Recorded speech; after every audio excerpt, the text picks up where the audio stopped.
the UK Health Secretary, pasty-faced, car-beating Wes Streeting. Well, he needs you. He needs you to do his job for him.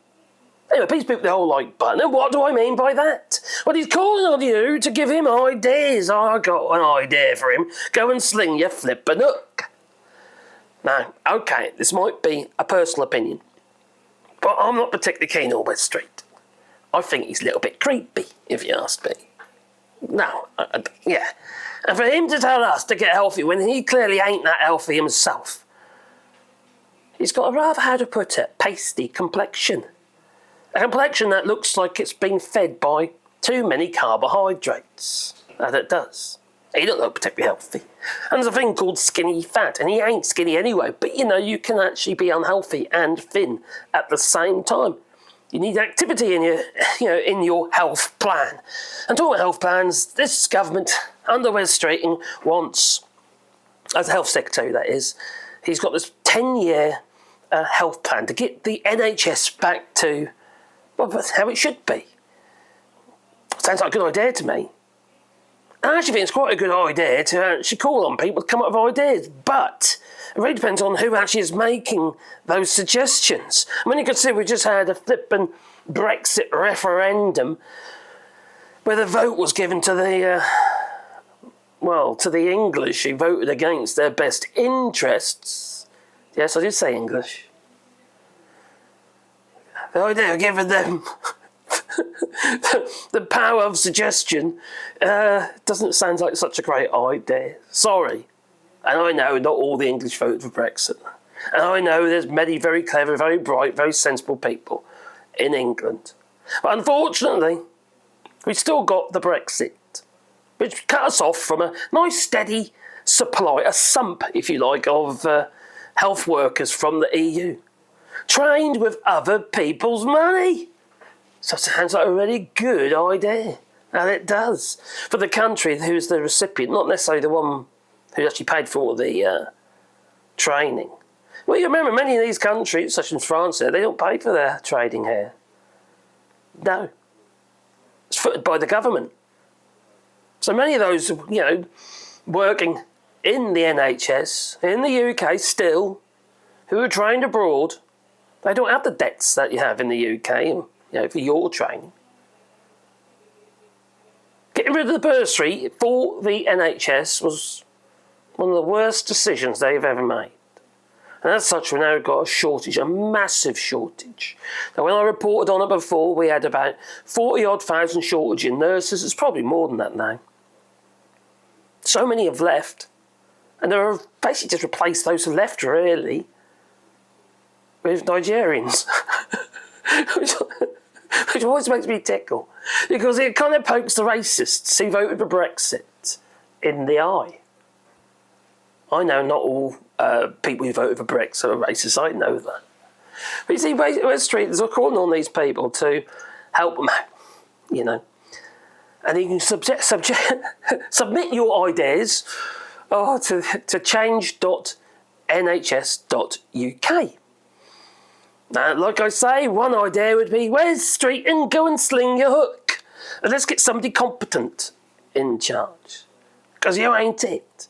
The idea that we're going to be privatising more of the NHS to the United States, when we might have Donald Trump as the next president of the United States. There's a possibility, there's a strong possibility. A man who'll stand there at the rallies in front of all fat people, telling the wives at the rallies to get their fat husbands off the couch and go and vote for him. And then he carries on, he goes even deeper.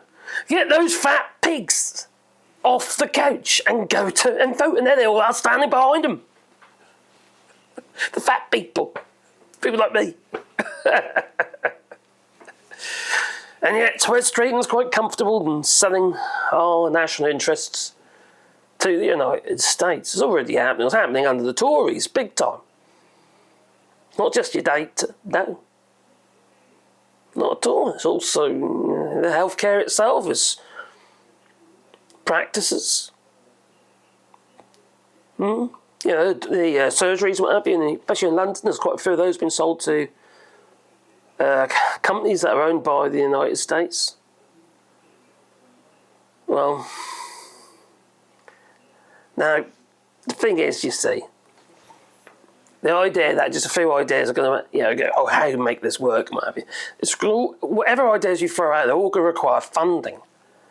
The so-called smartwatches that Wes Streeton's going to hand out to the fat people, right?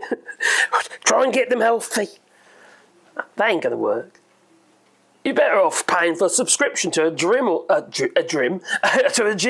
instead of a smartwatch. Makes more sense to me. Maybe buy them a bike. I don't know. Something that will help them get healthy. And yes, there's a waggy tail in the corner of this video. Hello, Sebastian. I'll give him a treat. Oh, go on, there we go.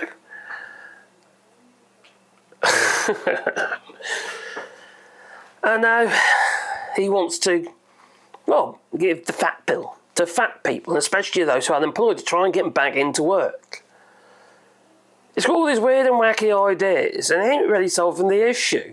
Now, we do need to get people healthy in Britain. Now, we've got a huge population in the UK eating all the blinking wrong food, not healthy food. Now, I'm overweight, but I do actually eat pretty healthy stuff. We grow most of our food, you see. I just eat too much of it. That's the problem. But we're eating a lot of stuff that is full of blooming toxins. And until we address these issues, we're not going to address the problems in the NHS. So we do need to sort this out. And we need to put the onus on the supermarkets to actually, the responsibility on the supermarkets who are supplying the majority of the food in the country from overseas. Much of it isn't even checked on imports. This is deeply concerning. Because the checks can kick down the road, doesn't it? And it is deeply concerning that you are eating potentially toxic food. You're drinking toxic water out of these bottles, what have you, and untapped water, and you've got sewage systems that don't work. It's just everywhere. We're surrounded by stuff that makes you ill. Not just your food. Formaldehydes and the plastics and the formicas, the plywoods and the glues, giving off formaldehyde gases, which are carcinogens. We're surrounded by toxins. We go around constantly with phones slapped to the side of our head. This is all radiation. I'm not going to go out there with some conspiracy theory because it gets a bit silly. We are talking about very low levels, obviously. But if you're doing it all the blooming time, and then just thinking regarding radiation, what have you, the fact that we're constantly looking at our blooming devices. You don't blink when you're looking at your devices. Not very much, anyway. You're like that constantly. Oh, your eyes are wide open. They are. Oh, crikey, I can't help myself. I'm doom scrolling. Oh, crikey, 30 minutes later, 40 minutes later, 50 minutes later, the day is gone. And you've got dry eye syndrome, another health issue. It goes on and on and on until we change our habits. It ain't gonna make any blooming difference to the NHS. Yes, we do need to get people healthier. That we do. But we have to change people's habits, and some of them, these habits are, digital. Yeah, I'm just as bad. I'm looking. I've got 3 screens in front of me. So plus that little screen there. That one. So, how are we going to solve this issue? Well, we need people to wake up, and we need maybe some campaigns, advertising campaigns, ways to encourage people. Maybe remove transportation taxes and logistics taxes and stuff, because obviously they're not taxed at the supermarkets, what have you, but there is still taxes involved regarding getting foodstuffs on the shelves that are healthy, such as actual vegetables. Maybe Lee Anderson, 30p Lee, maybe he was right to some extent, that we do need to teach people how to cook again, instead of just heating stuff up on a flippin' bacon sheet. Cooking from scratch. Oh, I ain't got the time, I've got to go to work, I've got to feed the kids, I've got to go to work. There's nothing seriously wrong here, Didn't used to be like that. I'm not saying it should be the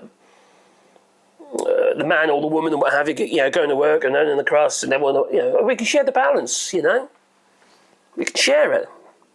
The responsibility of making sure the household.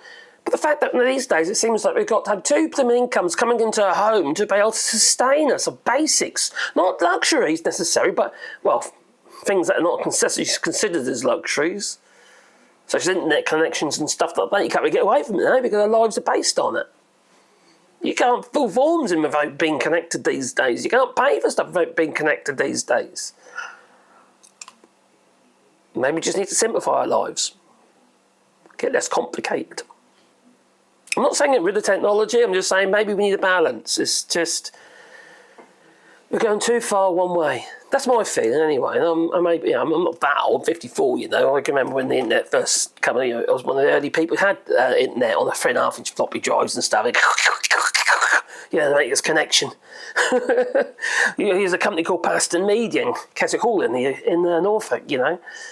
Really, really basic stuff. You can't, you know, watching a scan across to make your image, but like a dot matrix printer. There it goes. Oh God, it's failed.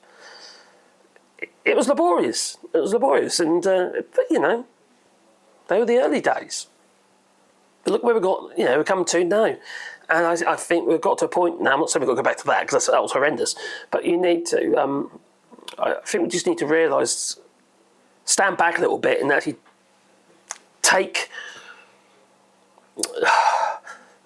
have a reckoning, you know, on where we're heading, and what you're actually doing, and how you're living your lives, and you know. If you want, you don't want to get on a bike, get yourself an electric bike. You'll still do some pedalling, some exercise, and at the very least, you're getting fresh air. Yeah, that sort of thing. We need to do something. Maybe that's where the government needs to be helping people. The thing is, who wants to get on a bloody push bike around towns and cities and that, and taking all those toxins? So we do need electric cars, etc. But then again, you can't even hear those blooming things creeping up behind you on a bike. They're horrendous, you know. We need artificial sounds. Brum, brum, brum, brum, brum, brum, brum. I don't know. Make it sound like put-put. Or tut-tut. Oh, there. I just feel that we're just going the wrong way. And if we want to get our health on track, we need to simplify. We spend too much time and money with technology. Way too much time. And we think to ourselves, we haven't got time to go and exercise. We ain't got time to go for a walk in the woods or something like that and have a nice time with the family, you know. Because we've spent all the bloody time doom scrolling. And we all do it to some degree. Some people push back on it, you know. But not enough. And it's causing mental health issues and all sorts of stuff, you know. So you got the dry eye syndrome, dry eye syndrome, mental health issues, cognitive issues. You know, it's great knowledge base, don't get me wrong. But it causes anxiety as well. People want to compete with everybody else. How many likes you get, how many views you get, you know, it's just, it's mentally exhausting. So I think if we need to, you know, if we want to improve people's lives and their health, I think we need to address some of this. Just like I say, step back and have a bit of a reckoning on what you're doing in your life, let alone trying to provide ideas for Wes Street and to impose them upon you. Maybe we need to take some responsibility for ourselves. So many people don't these days. We just want to do the old blame game. We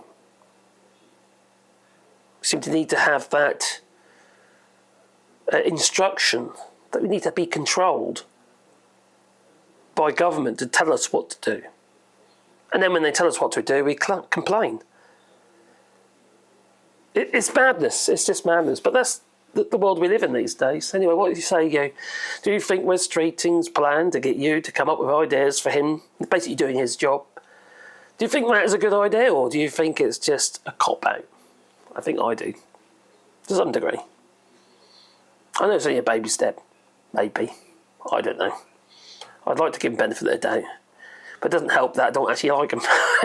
No, anyway, you tell me. Please leave it in the comments down below. You can also watch Alan do it on Patreon or buy us a coffee, and the links are down below. We're also doing rewilding here in France. We're planting 1,000 trees on 2 hectares of land. It's a positive thing, you see. And if you want to be a part of that, there's a GoFundMe link down below where you can make a little contribution, and we will plant a tree on your behalf. And I'll make a sign to go with the tree. It could be your name, it could be a memory of a loved one or a pet, or it could be a present for Christmas. For Christmas, and considering you might not be able to get any Christmas trees this year, well, that's another story. Toodaloo.